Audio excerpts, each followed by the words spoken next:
Aleluya, Baruch Hashem. Bienvenidos, amados hermanos.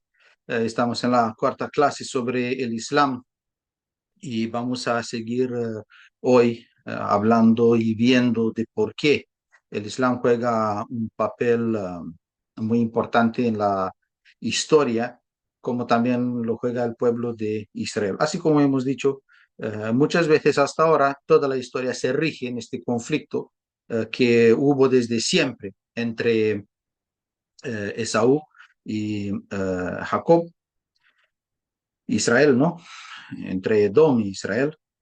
Y todo este linaje edomita hasta hoy en día sigue ahí peleando en contra de su hermano, que es Israel. Así que queramos o no queramos, toda la política está envuelta en este conflicto y toda la historia está envuelta en este conflicto y sobre todo hoy en día todo lo que vemos en el mundo, todos los conflictos a los que asistimos hoy en el mundo tienen que ver con el pueblo de Israel, por un lado, y con el linaje eh, árabe, edomita, islámico, llévenlo ustedes como quieran, ¿sí? Porque todos los que salieron por el linaje de Ismael, más de Edom, son hoy en día bajo la religión islámica. Ahora estamos entrando hoy en un tema bastante sensible, un tema de mucha polémica, pero nosotros tocamos el tema no por la polémica, ¿sí? Sino porque es un tema que nos interesa. Y hoy os voy a pasar una información que es muy importante tener en cuenta a la hora de tocar el tema sobre el tercer templo. Hemos venido aprendiendo de nuestros antepasados o incluso de algunos teólogos, maestros, académicos, de que supuestamente ellos dicen que según la Biblia se va a reconstruir un tercer templo, que va a entrar el anticristo en él y que, bueno, más o menos todo está ahí ligado con el tiempo de la tribulación y son cosas que, bueno, yo creo que ustedes ya las han escuchado, que aquí está gente que está participando, gente que bastante sabe y conoce de la palabra de Adonai. Ahora, vamos a tener en cuenta ahora unos versículos de la escritura. Vamos a analizar datos históricos, datos geográficos, datos reales. Aquí no andamos con cosas raras, cabalísticas, no andamos con cosas ocultas que nadie sabe y solo yo soy el que sabe. Yo no me creo estas cosas. La gente que igual sabe algo más que nosotros todos juntos son gente que ni pueden hablar sobre estas cosas. Así que no se rijan por la gente que saben ellos más que los demás. Nosotros nos regimos sobre todo en lo que hay en la palabra de Adonai Elohim. Um, es nuestro indicador, es nuestra brújula, para decir así. Y sobre todo, en primer lugar, debemos conocer la palabra. Si conocemos la palabra, podemos discernir a los tiempos como hacían los hijos de Isaacar, discernir a los tiempos en Israel. Así que vamos entrando un poco en ese tema, a ver qué tiene que decir la palabra de Adonai Elohim y cómo la palabra se cruza con la historia y con los datos históricos, geográficos, sociales que tenemos hoy en día, comprobados de hecho. Y al final vamos a sacar una conclusión sobre este tema del tercer templo y cómo el Islam influye en la construcción o no de este tercer templo. Así que antes de ver este mensaje, aconsejo a cualquiera que mirara los primeros mensajes sobre el Islam y sobre todo los otros mensajes que tienen que ver con la bestia, que así se intitulan estos mensajes, que la bestia viene del Islam, para que tengan una coherencia a la hora de entender lo que vamos a hablar hoy.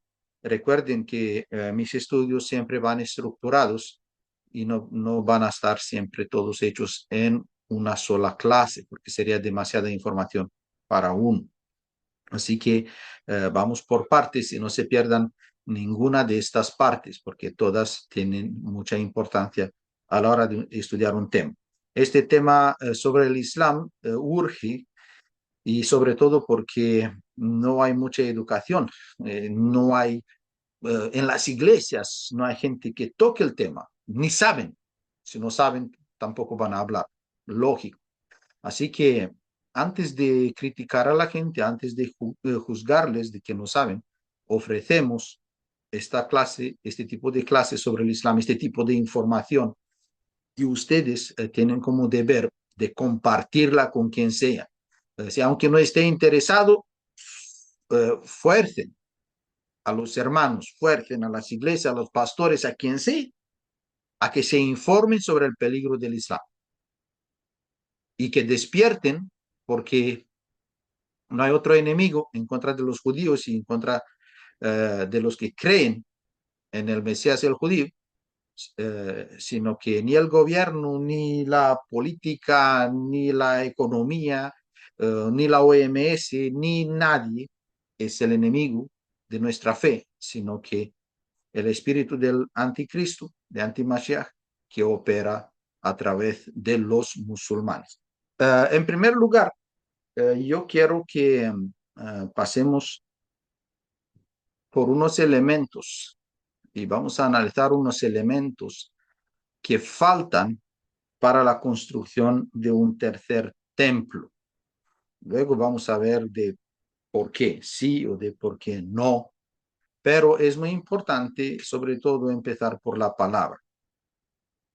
En primer lugar, en la palabra de Adonai Elohim no hay profecías que hablen de la o mandamientos que hablen de un tercer templo, de la necesidad de construcción, de construir un tercer templo.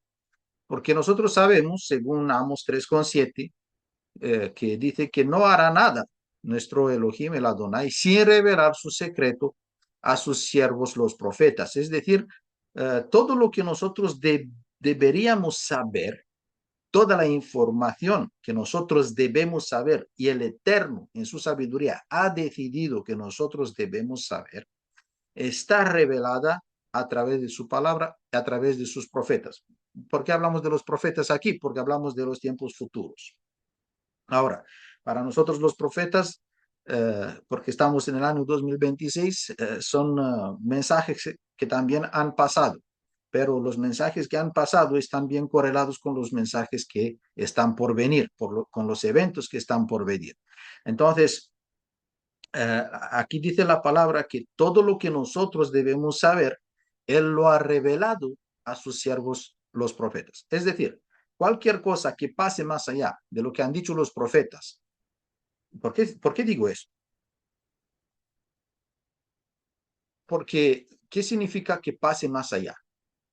Hay gente que viene y dice, a mí me ha revelado, ¿no? El Espíritu Santo de que va a haber la tribulación. He visto muchos de esos. O va a empezar, va a venir el anticristo el año 2033 en abril.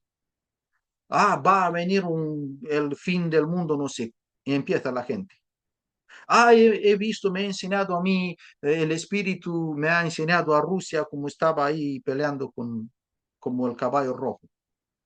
No, no. Las cosas del futuro que nosotros debemos saber han sido reveladas por sus siervos los profetas. Más cosas sobre el futuro, él no va a revelar más nada. Más nada sobre el libro de Daniel, más nada sobre el libro de Apocalipsis. Todo lo que teníamos nosotros que saber, él lo ha dejado claro. Así que a partir de todo lo que está escrito más allá adelante, es pura especulación. Este es un principio de la palabra. Así descartamos a los falsos profetas. Recuerden que en Apocalipsis está muy orgulloso, por un lado, de la iglesia de Efeso, ¿no? El Eterno. ¿Por qué? Porque decía que ha visto que había falsos apóstoles, ¿sí? Y ya fueron desenmascarados. Hoy en día también vamos a desenmascarar las falsas profecías que hay, sobre todo hablando de los tiempos escatológicos. Debemos tener mucho cuidado. Y el tercer templo es parte de una especulación profética, por un lado por la gente que no sabía mucho, por otro lado que o eran ignorantes, o por otro lado por la gente que quiere buscar y encontrar un protagonismo en estos temas, porque estos temas te dan mucho protagonismo. Si usted empieza a hablar sobre Apocalipsis, Daniel, todo ese tipo, clase de temas escatológicos, ahí la gente sí que le presta mucha atención y usted se hace rápido viral. Pero nosotros no buscamos ser virales, sino que buscamos vivir en la verdad. Bueno, en primer lugar, como decía, si usted tiene encuentra hasta el final, ¿no? Cuando acabemos y esta clase y vamos a tener ahí un tiempo de preguntas y respuestas y comentarios. Si usted encuentra alguna profecía en donde se habla de la necesidad o en donde se habla de un tercer templo que se va a construir, por favor avísenme, déjamelo saber y lo vamos a mirar juntos, ¿sí? Pero yo de momento no he encontrado algo en la palabra que hable de un tercer templo que se tiene que construir, porque los primeros dos templos se hicieron por mandamiento de Adonai Elohim directamente y fue y le habló a la gente de que tenían que hacer. En el segundo lugar, hay otro elemento que falta para un tercer templo y es el arca del pacto. Ya sabemos que los tiempos de Jeremías ya el arca del pacto, eh, no sé, desapareció. No es que la enterraran, ni nadie sabe por dónde llegó este arca, no se sabe. Entonces, están buscando en ella, ya hablamos ahí de 2 milenios y pico, 2 milenios y medio. Sí, 2 milenios y medio, exactamente. Unos 2500 años, más o menos. Y buscan en ella y buscan y buscan y vinieron otros con otras especulaciones que debajo del Calvario, ahí, ¿no? Donde estaba la cruz de Yeshua, que ahí debajo, donde estaba la cruz, bajó alguien y estaba ahí y no podía hablar con nadie. Y bueno, especulaciones, puras especulaciones. No se sabe dónde está el arca. Si se supiera, hicieran ellos un templo ya en dentro de nada. Pero como no hay el arca, no lo encontraron, por eso desde el año 70, que fue derrumbado, destruido el templo, hasta hoy en día no hicieron nada, porque hacer un tercer templo no es cosa muy complicada, es cosa fácil, que dinero hay, no hay problema de eso. Bueno, que en cambio, ¿qué vemos en Apocalipsis 11:19? Un detalle muy importante que hay que considerar. Dice Juan que él vio, ¿sí? Él vio. El templo de Adonai Elohim fue abierto en el cielo y el arca de su pacto se dejó ver en el templo. Hubo relámpagos, voces, truenos, un terremoto y granizo grande. Estamos en Apocalipsis 11:19.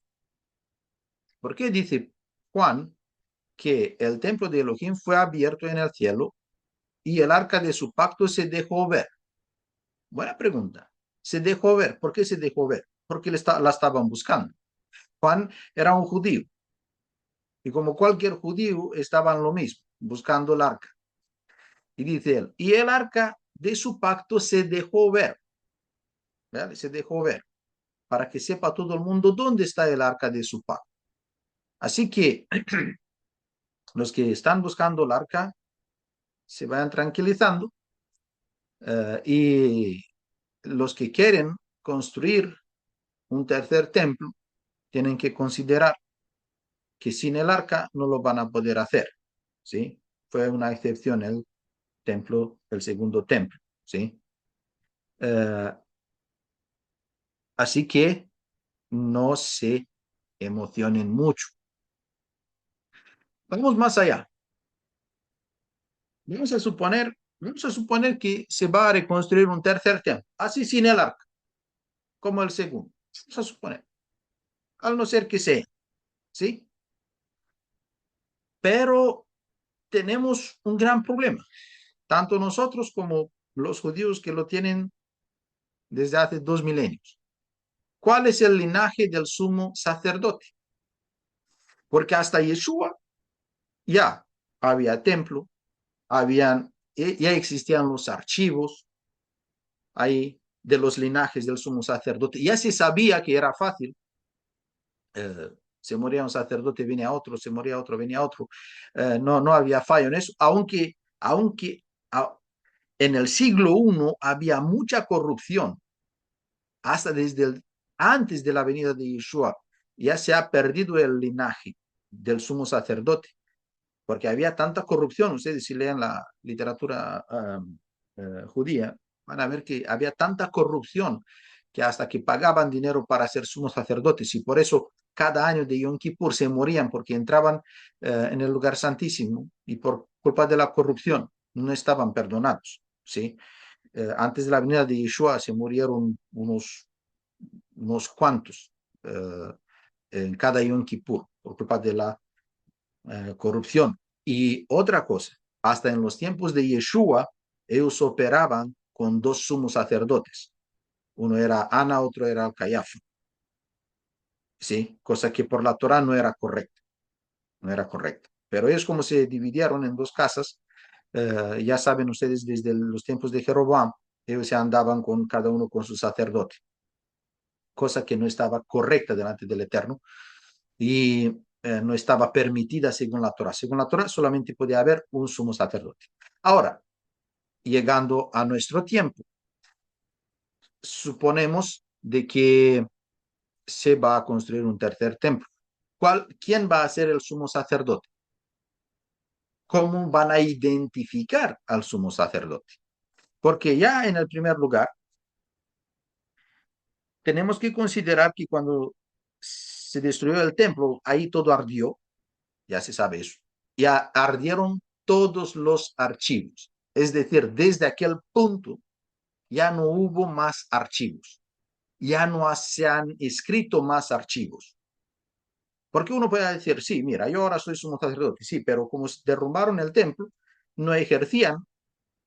Y cuando se murió el sumo sacerdote que había en aquel tiempo, nadie ha dicho, vamos apuntando a su hijo, vamos apuntando al hijo del hijo y al nieto del nieto. Nadie apuntó eso. Ya no hay linaje para el sumo sacerdote. Para determinar hoy en día un linaje de sumo sacerdote sería totalmente imposible. Totalmente imposible. Porque en el pueblo judío no cuentan las pruebas de ADN. Para nada. Cuando usted quiere hacer aliyah, va a Israel, no le van a hacer con prueba de ADN, sino con linaje. Usted demuestra el linaje y ellos te dan los papeles y te hacen ciudadano israelí. Mientras tanto, no. Hoy en día, para ser sumo sacerdote, no es solamente el linaje. ¿Cómo sabe usted que era aquello o aquello? Porque los sumos sacerdotes después, cuando ya no había templo, se mezclaron con gentiles. Es decir, ni siquiera quedó el linaje de Leví limpio. Yo, por ejemplo, vengo por el linaje de Leví, pero mis tatarabuelos, ellos venían de Rusia, yo qué sé con quién se combinaron ellos ahí, se combinaron ellos ahí, ¿me entiendes? De entre los gentiles. Es que es una cosa totalmente inadmisible pretender a alguien hoy en día de que se sabría de alguna forma cuál sería el sumo sacerdote. Por otro lado, hay otro problema, que nosotros sabemos de que el sumo sacerdote hoy en día es Yeshua, pero ahora nosotros hablamos para los que no creen en Yeshua. Los que no creen en Yeshua están sin linaje, no saben el linaje del sumo sacerdote. Por otro lado, nosotros que creemos en Yeshua HaMashiach, que sabemos que él es el sacerdote, según el orden de Melquisedec, tenemos que estar muy bien atentos a lo que dice Mateo 26:65. ¿Sí? ¿Por qué? Porque, ¿saben? Cuando había el juicio ahí, dice que entonces el sumo sacerdote rasgó sus vestiduras diciendo, ha blasfemado. ¿Qué necesidad tenemos de testigos? Ahora mismo habéis oído su blasfemia. Sabemos que el sumo sacerdote se ha enojado porque le ha preguntado, ¿eres tú el Mesías y dice sí. Y él dice, ah, esta es blasfemia. Pero lo que tenemos aquí es un cierto enojo que parece transmitir el texto. Pero el sumo sacerdote sabía bien lo que hacía. ¿Por qué? Porque él decía, mire, hemos visto, porque hasta Nicodemos le ha dicho, sabemos que vienes de Elohim, le ha dicho. Y cuando ha dicho él, sabemos, es decir, todo el Sanhedrin, hasta el sumo sacerdote, sabía que Mashiach venía de Elohim. ¿Sí? Y le ha dicho, sabemos que tú vienes. Y ahora va el sumo sacerdote y le pregunta, ¿es usted el Mesías? Y él dice, sí. Entonces él ha pensado ahí, tuvo un momento que él ha pensado, él ha dicho, mire, hay dos opciones. Igual este es un mentiroso y no damos 2 duros por su vida. Pero como sabemos que él ha venido de Elohim, él no miente. Y si él no miente y es el Mesías que tenía que venir, y yo si me quedo como sumo sacerdote, me voy a interponer en su plan. Este me va a matar. Este ahí en un segundo me mata. Si él es el Mesías y yo no me aparto como sumo sacerdote, él me va a matar. ¿Y qué ha hecho? Se rasgó las vestiduras. ¿Por qué? ¿Qué dice el Levítico 21:10? Que cuando uno se rasga las vestiduras, se rompe el sacerdocio. Él tiene que salir del sacerdocio y además hay que matar al sumo sacerdote que se rasgó las vestiduras. Vamos a leer Levítico 21:10. El sumo sacerdote entre sus hermanos, sobre cuya cabeza fue derramado el aceite de la unción y que fue consagrado para llevar las vestiduras, no descubrirá su cabeza ni rasgará sus vestidos. Y más abajo dice Levítico 10:6. Entonces Moshe dijo a Aarón y a sus hijos, Eleazar e Itamar, no descubriráis vuestras cabezas, ni rasguéis vuestros vestidos en señal de duelo, para que no muráis, ni se levante la ira sobre toda la congregación. Era claro, el que ha hecho, es decir, más me vale a mí rasgarme las vestiduras y que el sacerdocio vaya para él, que yo quedar aquí como sumo sacerdote y que me mate él a mí. Y usted ha visto que aunque él corrió desnudo, salió desnudo y corrió, no ha muerto, no lo ha matado el Mashiach, lo ha dejado con vida, pero este fue el momento cuando se acabó el sacerdocio arónico, cuando el sumo sacerdote delante de Mashiach se rasgó las vestiduras. En este momento se acabó el linaje arónico y de ahí ya no hay más sumos sacerdotes. Y ahí fue cuando empezó el linaje de Melquisedec, el sacerdocio de Melquisedec, de Yeshua. ¿Vale? Por eso se lo digo, que después de estos acontecimientos ya no hubo más sacerdocio arónico. Y como el sacerdocio arónico ahí ya está estampado, el único sacerdocio que hay hoy en día es el sacerdocio de Melquisedec. Pero en el sacerdocio de Melquisedec solamente pudieran entrar, pudiera ser solamente una persona. ¿Sí? Que este es Yeshua HaMashiach, que no tiene principio ni fin. Vale, ya saben ustedes ahí los textos en Génesis. Así que identificamos que no hay profecías, identificamos que no hay el arca, identificamos que no hay linaje.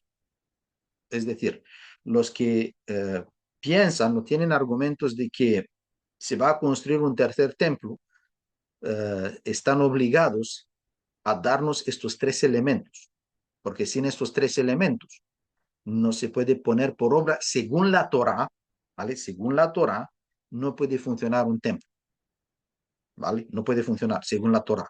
Puede funcionar según otros principios, pero esto no sería templo de Adonai Elohim, sería un templo humano.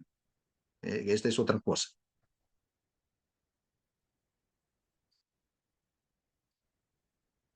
Ahora, ¿qué sabemos nosotros? ¿Qué información tenemos de algunas cosas que se van a construir? ¿Sí? tenemos la promesa que le ha hecho el Eterno a David, que le ha dicho a David. Saben, pero lo vamos a leer. En Segunda de Crónicas 13:15 le dice, ¿no sabéis vosotros que Adonai Elohim de Israel dio el reino a David sobre Israel para siempre, a él y a sus hijos, bajo pacto de sal? ¿Y qué le promete? Le dice, en aquel día yo levantaré el tabernáculo caído de David, cerraré sus portillos, levantaré sus ruinas y lo edificaré como en el tiempo pasado, para que aquellos sobre los cuales es invocado mi nombre posean el resto de Edom y todas las naciones, dice Adonai Elohim, que hace esto. Bueno, el tabernáculo caído de David es cosa que tiene que ver con el milenio, ¿sí? Porque para poseer el resto de Edom, primero hay que destruir el Edom. Primero tiene que pasar lo que va a pasar en el Armagedón. En el Armagedón hemos visto en las otras clases que Adonai Elohim se va a vengar y Yeshua HaMashiach va a destruir a todos los edomitas, es decir, a todos los musulmanes y linajes de Edom y de Ismael, según las profecías. Es decir, el tabernáculo caído de David, el templo que hay en Ezequiel, de hecho, de 38 en adelante, ustedes van a ver el templo que se va a construir en el milenio. Este es otro asunto, porque el milenio está después de la tribulación, es después de la muerte del anticristo, es después de todo tipo de profecía que hay relacionada con la bestia, con el cuerno pequeño, con la ramera, con todo eso. Por eso no nos confundamos sobre el tabernáculo caído de David, porque en el tabernáculo caído de David ni puede entrar el anticristo porque va a estar muerto a aquel momento. Entonces, lo que le ha prometido a David es un templo que se va a construir, pero después de la muerte del anticristo. Es decir, no vale la pena ni tocar estos versículos porque sería totalmente inadecuado. Sí, los que quieren leer estos versículos los tienen aquí. ¿Sí? Bueno, ahora, ¿por dónde viene la confusión de que va a haber un tercer templo? ¿Sí? La confusión viene por las especulaciones, no solamente la confusión. Vienen por los versículos que hay por ahí, por Mateo, vamos a leer ahora, que dicen, por tanto, cuando veáis en el lugar santo la abominación desoladora de la que habló el profeta Daniel, ¿sí? En este versículo, todo el mundo dice, ay, mira al anticristo en el lugar santo, tercer templo. Este es el pensamiento, o al menos este es el patrón de pensar y de interpretar este versículo que se nos ha enseñado. Por otro lado, la palabra dice que nadie nos engañe de ninguna manera.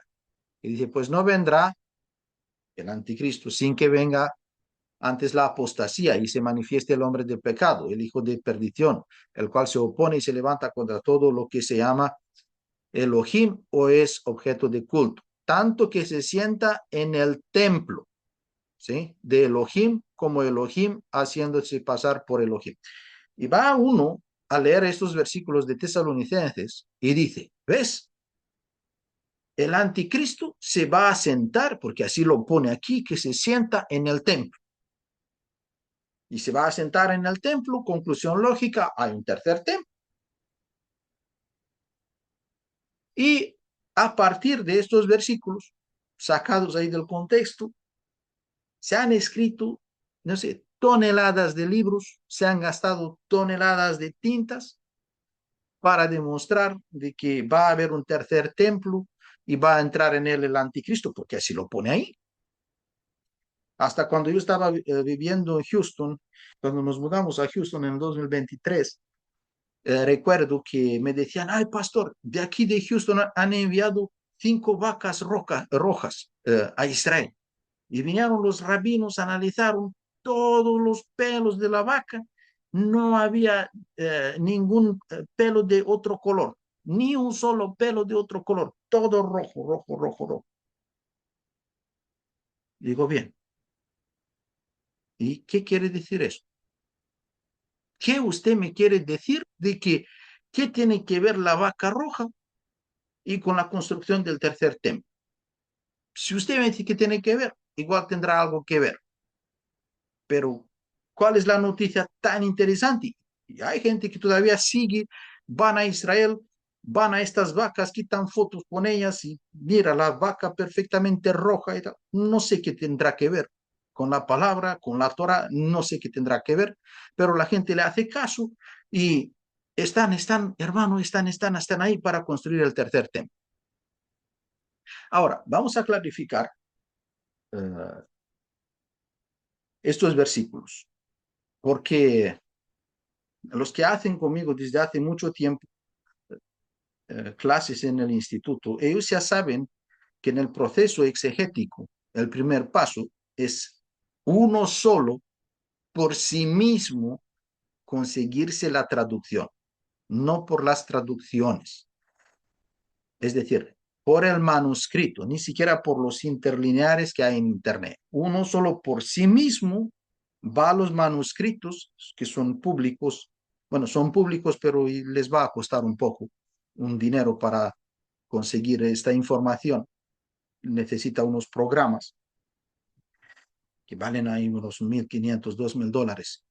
Pero uno solo tiene que ir y ver él con sus ojos lo que está escrito en el manuscrito, no lo que está escrito en alguna versión traducida. ¿Sí?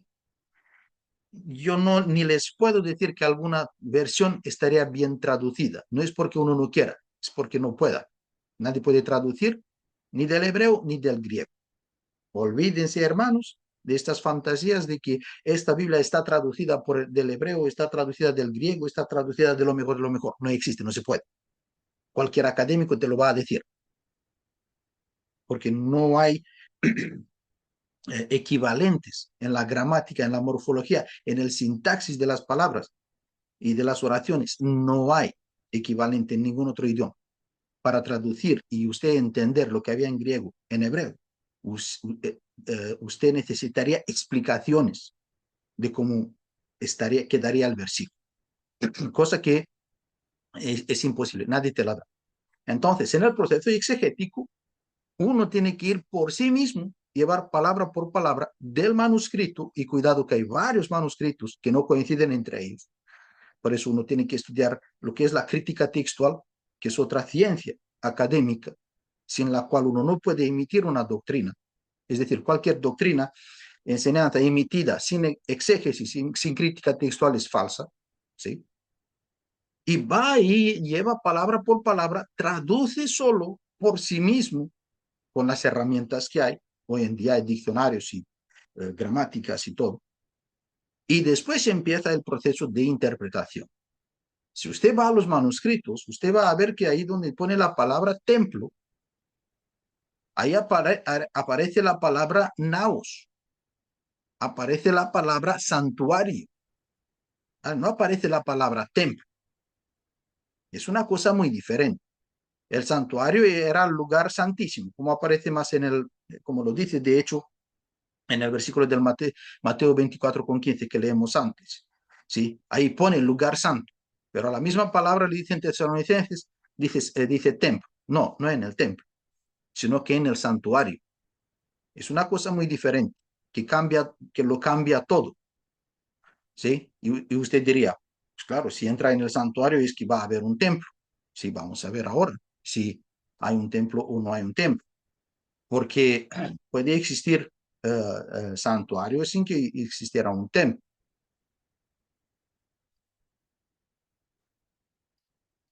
Mire,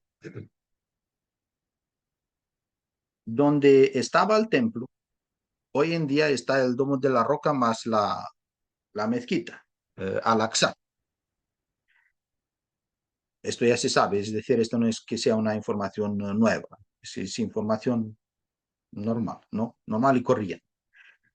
Por eso hoy en día el tercer templo, aunque se quisiera construir, en primer lugar se necesitaría tirar abajo estos dos edificios, la mezquita más el Domo de la Roca. Entonces eso nadie lo puede tirar, solamente lo va a destruir cuando venga Yeshua ahí y va a matar a todos los enemigos de Israel. Pero mientras tanto no hay ejército, no olvídense, ni Estados Unidos ni Israel mismo que está ahí no lo va a poder hacer, ni nadie, ni ninguna coalición de países, de poderes, eso no se puede, porque esto marca una guerra mundial y no puede ser. Es decir, es imposible que esto se tire abajo. Mientras estos dos edificios no se tiren abajo, no puede haber un tercer templo, porque cualquier templo ha sido construido en este lugar y tiene que ser en este lugar. No puede ser en otro lugar, ¿sí? Así que este es un primer impedimento que tenemos, pero ¿por qué es importante saber esta cosa? ¿Por qué? Porque si entramos, eh, ahora, bueno, os voy a enseñar luego otra foto. Mire, es muy importante que tengan constancia de estos datos históricos. Recuerden que la exégesis se basa en el análisis del contexto histórico, geográfico, social, político, ¿me entienden? Cívico. Es muy importante saber qué hay de esta mezquita y del Domo de la Roca y dónde se construyeron, para que no diga uno, esta es una especulación, el templo no estaba ahí. ¿Sí? Por eso tenemos bastantes escritos hebreos históricos que afirman de que estas construcciones fueron hechas por los musulmanes encima del lugar del templo israelita, ¿no? Y la mayoría de los rabinos en Israel asocian el lugar del templo en este sitio. Es decir, tanto los musulmanes como los rabinos concuerdan aquí. Y recientes artículos de periódicos todavía apoyan esta idea. Por ejemplo, el doctor Dan Bahat defiende enérgicamente el lugar tradicional del templo a partir de sus años de experiencia y estudio de la ciudad y historia. Los registros islámicos, Elad, ¿no? Y Cedar, también muestran que la mezquita fue construida en el santuario, donde estaba el lugar santísimo, y el lugar de las ruinas del segundo templo judío, bajo la orden de Califa Abd Malik Umayyad Marwan. Por eso, otros escritos rabínicos antiguos también confirman que la mezquita, que usted ve con la cúpula de la roca, ¿no? Es el lugar del santo de los santos, ¿no? Por lo tanto, donde se encuentra la piedra de la fundación. Nosotros ya sabemos, ¿no? Que en esta piedra se ponía el arca y ahí es donde se rociaba en Yom Kippur con sangre eh, las partes, ¿no? Bueno, Rabbi Eliezer, en una historia del Midrash, dice lo siguiente: en el futuro los hijos de Ismael, los árabes, ¿no? Harán muchas cosas en la tierra de Israel. Van a destruir el templo y construirán un edificio en el lugar sagrado, hasta casi el que lo veían ellos viendo. Situado en el santuario, esa piedra sagrada, ¿no? Situada en el santuario, esta piedra sagrada fue la piedra sobre la cual se colocó el arca del pacto en el primer templo. Durante el periodo del segundo templo, cuando ya no estaba presente el arca de la alianza del pacto, la piedra fue utilizada por el sumo sacerdote para rociar la sangre de los sacrificios durante las ceremonias de Yom Kippur. Ya la tiraban ahí encima de la piedra. ¿Sí? ¿Por qué? Porque no había arca. El santuario es roca sagrada que sigue existiendo y se encuentra debajo de la cúpula de la mezquita ubicada en el monte del templo. Por eso, mire, ustedes si van, pueden visitar, cualquiera puede ir ahí y puede visitar ahí bajo la cúpula, puede visitar la piedra del lugar santísimo. Espera, mira, de aquí se ve mejor. De aquí se ve mejor porque se ve desde arriba. Esta es la piedra en donde se sentaba el arca y esta es la piedra donde eh, Esdras, durante el segundo templo, ¿no?, de Esdras y Nehemías, aquí se rociaba la sangre de Yom Kippur. Por eso, cuando la palabra dice que la abominación desoladora, ¿no?, se va a sentar en el templo, dice en el naos, en el santuario, ¿sí? Dónde está hecha la mezquita, el domo de la roca? Justo en el santuario. Y ahora ellos pretenden que la capital del Islam está ahí. Ellos tienen la Meca como capital ahora porque no pueden moverla para, eh, para Jerusalén. No les dejan ahí, en Israel no les dejan. Pero ellos lo que quieren hacer en un futuro es destruir a Israel con el propósito de poner la capital encima de esta piedra, porque ellos también concuerdan que esta fue la piedra del monte Moria en donde se le pidió a Abraham traer como sacrificio a Isaac. Así que ahí está la confusión que no se entiende. Todos ven un templo en donde va a entrar el anticristo. Y ahora, mire, yo haría una pregunta.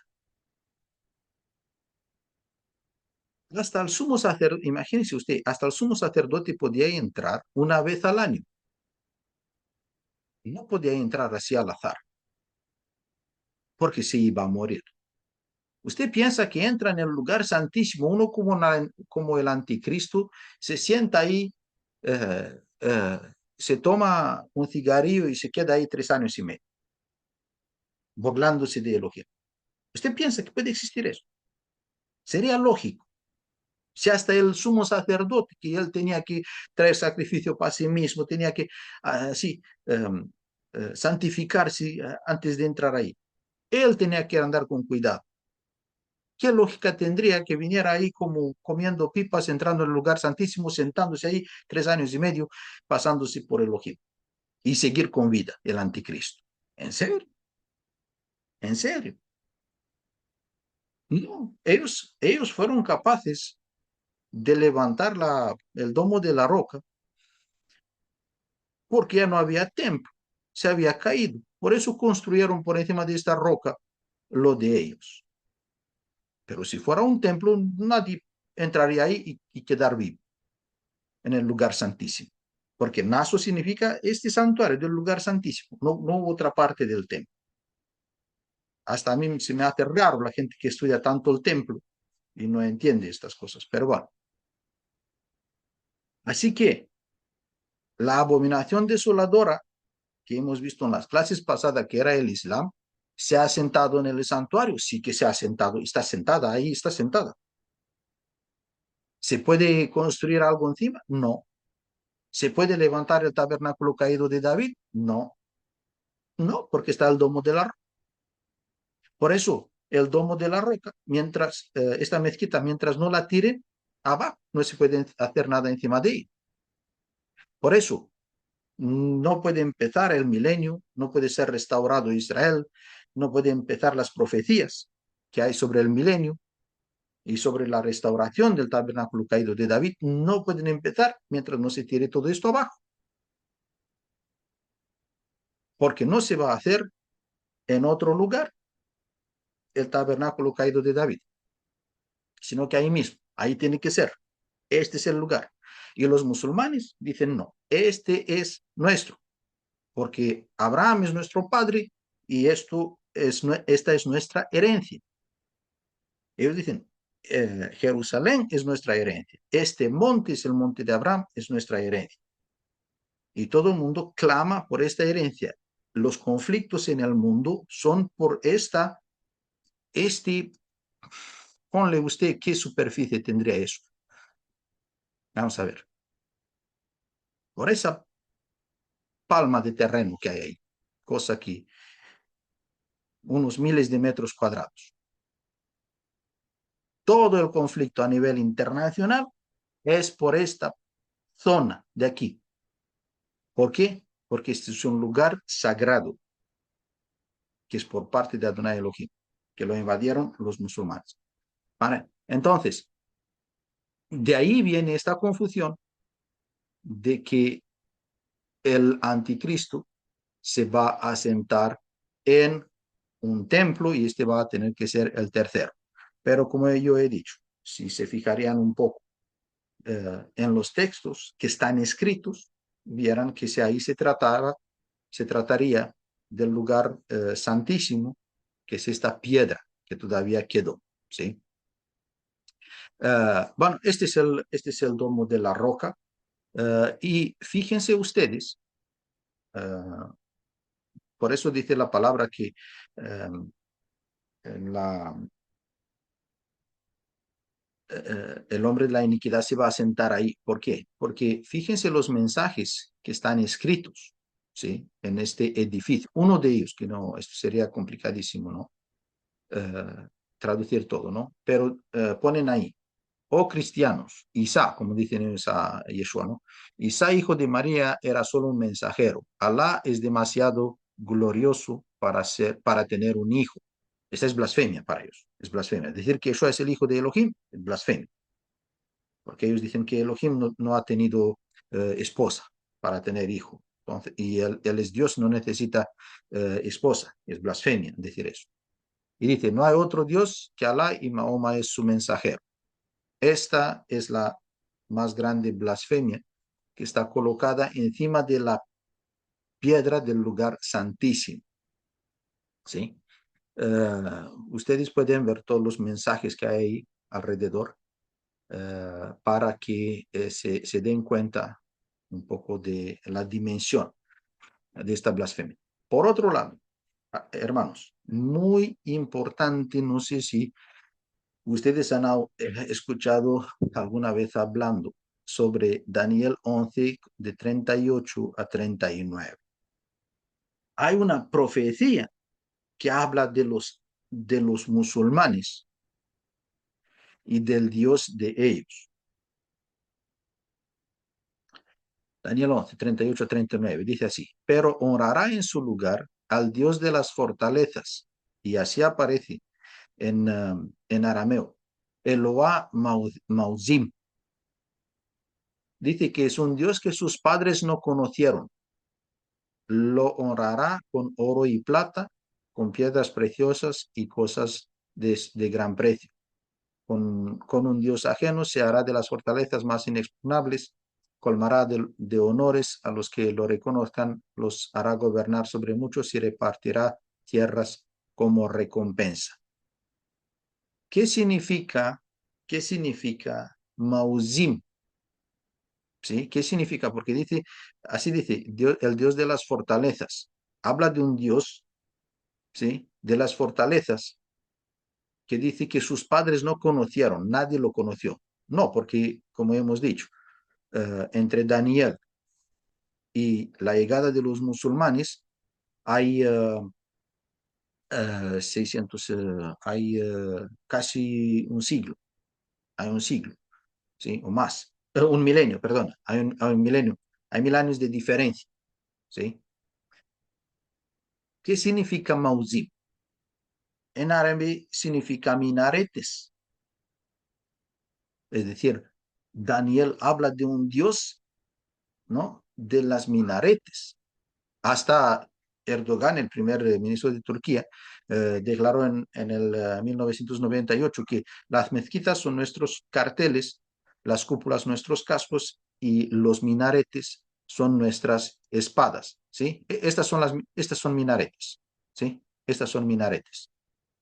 Todos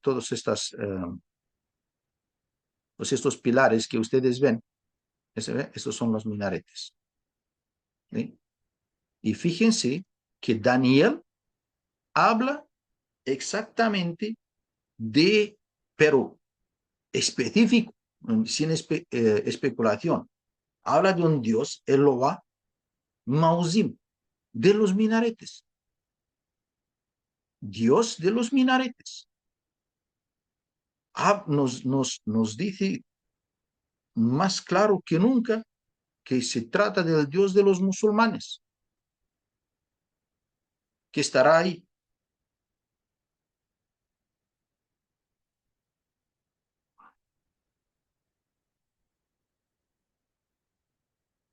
Vale. Apocalipsis 17:3.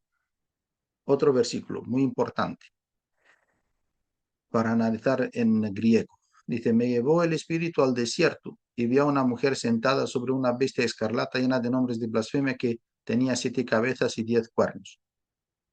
Ya hemos visto también, no hemos tocado mucho el tema la vez pasada sobre la bestia escarlata, pero dice que me llevó en el desierto. En el desierto, ¿cuál desierto? Que hay tantos desiertos, tantos desiertos en el mundo. ¿A qué desierto lo llevó el espíritu? ¿Y en qué desierto vio a una mujer sentada sobre una bestia escarlata, llena de nombres de blasfemia? Y si vamos al diccionario, vemos que cada vez que se usa esta palabra, eremos, es la parte del este y del sur de Palestina, donde estaba sentada la bestia, la mujer sobre una bestia, en esta parte del suroeste de Palestina. ¿Qué es esta? Islámica. No hay más nada, islámica. ¿Ves? Todo apunta a este lugar. Por eso, eh, ahora, todos los que aquí tienen, lo tienen en griego, de hecho, estos materiales son para los que van a participar en el Congreso, los que se van a unir las fuerzas y se van a movilizar con nosotros para la lucha contra la islamización aquí en Perú. Van a tener acceso a estos estudios en formato PDF. ¿Sí? Ahora, hay que tener en cuenta de que nuestra preocupación no tiene que ser el tercer templo, sino que la abominación desoladora que ya se sentó ahí. Nuestra preocupación tiene que ser también la salvación de los musulmanes, porque la destrucción que ha de venir sobre ellos va a ser muy cruel. Y lo hemos leído y lo hemos visto que les va a pisar debajo de sus pies nuestro Adón Yeshua HaMashiach, y hasta que va a salir toda la sangre de ellos. Y para ellos también ha muerto y ha resucitado nuestro Adón Yeshua HaMashiach. Eso tienen acceso a la salvación. Pero, por otro lado, no debemos caer en estas preocupaciones, yo las diría infantiles, sobre el tercer templo. Si quieren analizar algún templo, miren las maravillas del templo que se va a reconstruir de su ruina, que se va a levantar de su ruina, el de David, el tabernáculo de David, pero este va a ser un templo. Lean eso en Ezequiel, del 38 en adelante. Eso es muy bonito, lo podemos analizar un día, pero ahora nos enfocamos en solamente lo que hacen los musulmanes. Por eso, ¿se ha sentado la desolación aboladora en el templo? Sí, ya está sentada. ¿Cómo está sentada? Porque no es un templo, es en el santuario. ¿Y cómo está sentada? Han hecho su mezquita encima de la roca de donde se ponía el arca del pacto, donde se rociaba la sangre de Yom Kippur. Por eso, una cosa es que el espíritu del anticristo que está en el mundo, otra cosa es que venga el hombre de la iniquidad. Porque también el espíritu de Mashiach estaba mucho antes que viniera Mashiach. Es el mismo espíritu. ¿Sí? Pero cuando se manifestó él, ya fue visible. Por eso, el espíritu del anti-Mashiach, del anticristo, está en el mundo. Pero no significa que ha llegado el anticristo mismo. No, él se va a manifestar, va a venir en carne y hueso y se va a ver. Pero esto no va a ser nuestro problema. Y se lo digo para los que nunca tomaron alguna clase de escatología conmigo, que es el anticristo es el personaje con menos importancia para nosotros. Y los eventos, las profecías sobre el anticristo no tienen que asustarnos a nosotros en nada y para nada. ¿Por qué? Porque en el Apocalipsis, capítulo 12, donde se habla de los santos, que versículo 17 es el último versículo, ahí se habla de los santos, que son una categoría de gente que guardan los mandamientos de Adonai Elohim y tienen el testimonio de Adon Yeshua HaMashiach. Y este remanente que está perseguido justo antes de la venida de Anticristo, cuidado, que Anticristo está en el capítulo 13, y dice que este remanente está perseguido por el dragón, y el dragón no consigue atacar a este remanente, a los santos. ¿Por qué? Porque dice que están llevados por alas de águila a un desierto, que van a estar lejos de la cara del dragón. Y van a estar llevados ahí, dice, por 1 año, 2 años y medio año. Por un tiempo, 2 tiempos y medio tiempo. Bueno, pero dice también 1260 días. También dice, en el mismo capítulo, dice 2 veces la idea de que 3 años y medio, nosotros que estamos con Yeshua y guardamos los mandamientos, dice que nosotros vamos a estar en el mismo planeta con el anticristo, pero el anticristo con lo suyo y nosotros en un desierto donde vamos a estar sustentados por nuestro Yeshua HaMashiach. Es decir, vamos a estar en el mismo tiempo con el anticristo, sí, pero él no nos va a afectar en nada. Nosotros no vamos a saber nada de él no va a saber nada de nosotros. Como el pueblo de Israel que estaba en Gosén. Gosén estaba ahí en Egipto, pero estaba protegido, estaban sustentados, tenían comida, tenían de todo, de arriba. No me pregunten, dice que por alas de águila llegaríamos allá. No me pregunten qué es esto, qué es en avión, qué es el helicóptero que nos van a teleportar. No me pregunten. Yo solo sé que antes de que entre en escena toda la destrucción y la persecución, todo lo que sea del anticristo, nosotros no vamos a estar raptados. Cuidado, esa es otra cosa, es otro tema. No, vamos a ser llevados a un desierto aquí, terrenal, la tierra. Igual no es un desierto, es otro lugar. Y como al pueblo de Israel, dice 40 años, ni se les desgastaron los zapatos, 3 años y medio va a ser muy fácil. ¿Por qué tiene que pasar eso? ¿Por qué nosotros debemos ir a este desierto? Porque se tiene que cumplir la profecía de Oseas que dice que te voy a llevar al desierto y te voy a hablar boca a boca. Porque antes de la boda se tiene que haber, hay una preparación. Y te voy a desposar y te voy a enamorar. Tiene que pasar este momento. Es decir, para nosotros vamos a saber claramente, mire, desde este momento hasta la venida de Mashiach hay 1260 días. Cuando vamos a entrar en este momento, justo, porque lo dice la palabra. ¿Y cómo van a ser los eventos? Mire, nosotros cuando celebramos las fiestas, todas las fiestas tienen un mensaje profético. Yom Teruah es la fiesta de las trompetas, porque en esta trompeta van a resucitar los muertos. Tenemos la fiesta de Yom Kippur, que es la redención del pueblo, es redención nacional del pueblo de Israel, de otro pueblo no. ¿Vale? Y después tenemos lo que es el Sukkot. Y ahora vamos por puntos. Ahí, en Yom Kippur, la profecía se va a cumplir total, porque el pueblo de Adonai Elohim va a ser redimido por Yeshua HaMashiach mismo. Esto se va a cumplir en Armagedón. En Armagedón, él va a matar a todo musulmán y enemigo de Israel, no va a quedar enemigo de Israel en la tierra. Ahí lo dice la palabra. Ahí la casa de Israel y la casa de Judá van a ser una. Y todo el Israel va a estar restaurado, porque la casa de Judá lo va a reconocer, según las profecías de Zacarías, y lo van a reconocer a quien sepultaron y lo van a llorar como uno llora a su primogénito. Así dice la palabra. En este momento, la casa de Israel, que somos nosotros ahora, más la casa de Judá, van a ser una. Los dos palos de Ezequiel 37 se van a unir en uno solo. Y ahí Israel va a estar restaurado. Este es el cumplimiento de la fiesta de Yom Kippur, profético, que se va a realizar. Pero, ¿cuántos días antes es la fiesta de Yom Teruah, de las trompetas?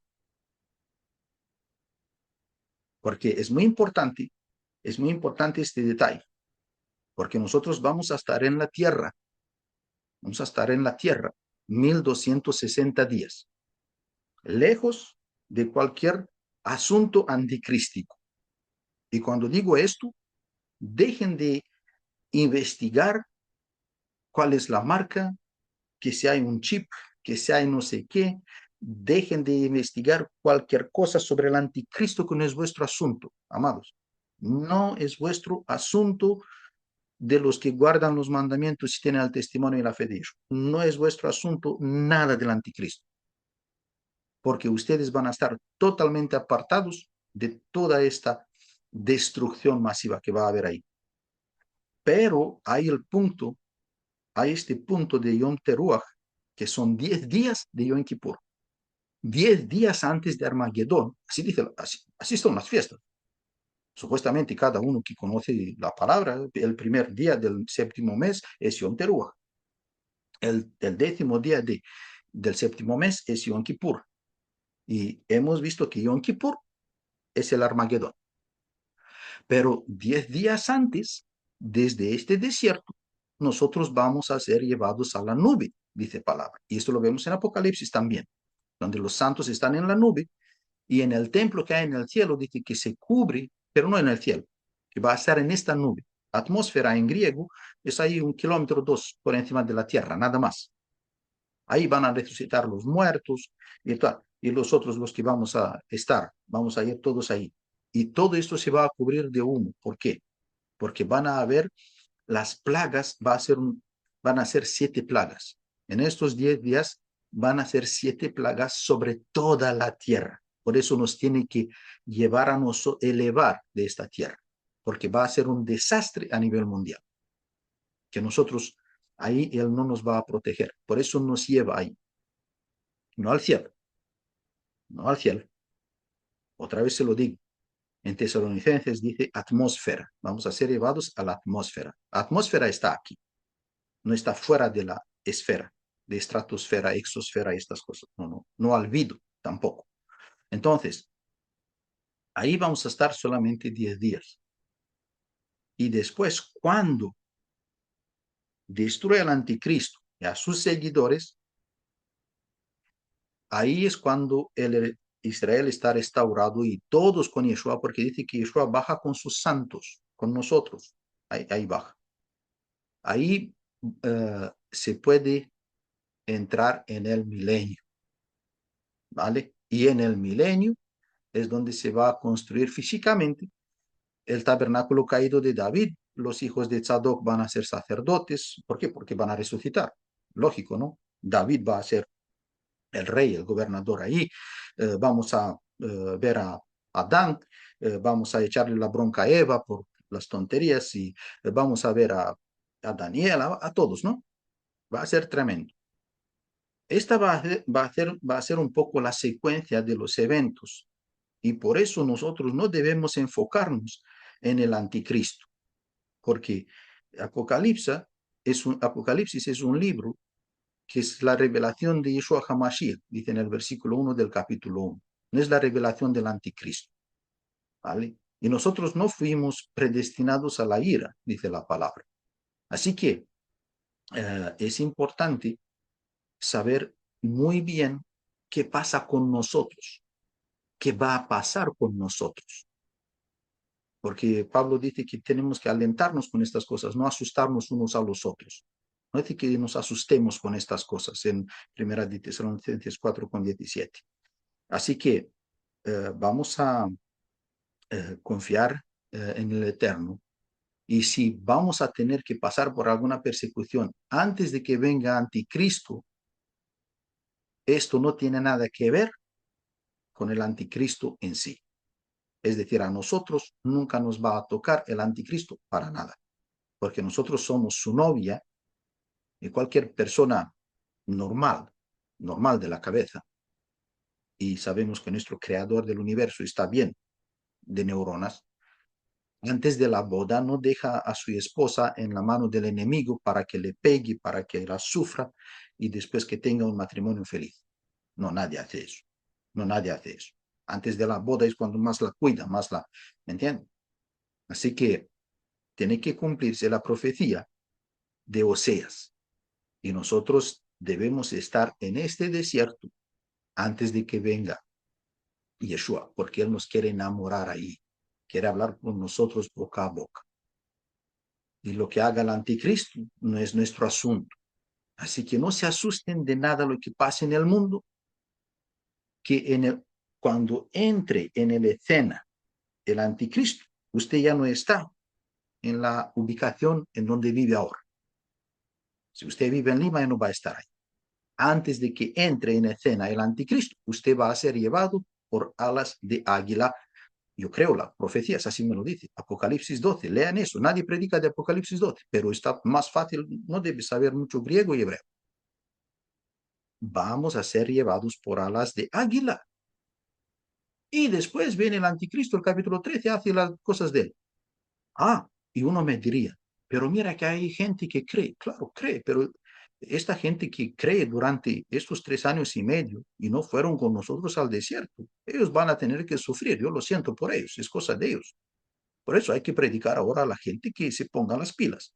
Toda la gente está, mire, usted, si le hablan ahí a la gente por la calle del anticristo, todos están asustados, a nadie le gusta, pero nadie quiere arrepentirse, pero todos lo ven mal. Todos se asustan de cualquier noticia mala sobre el anticristo. Saben que va a venir un día, pero bueno, ojalá no venga este siglo. Todos piensan, ojalá no venga hoy.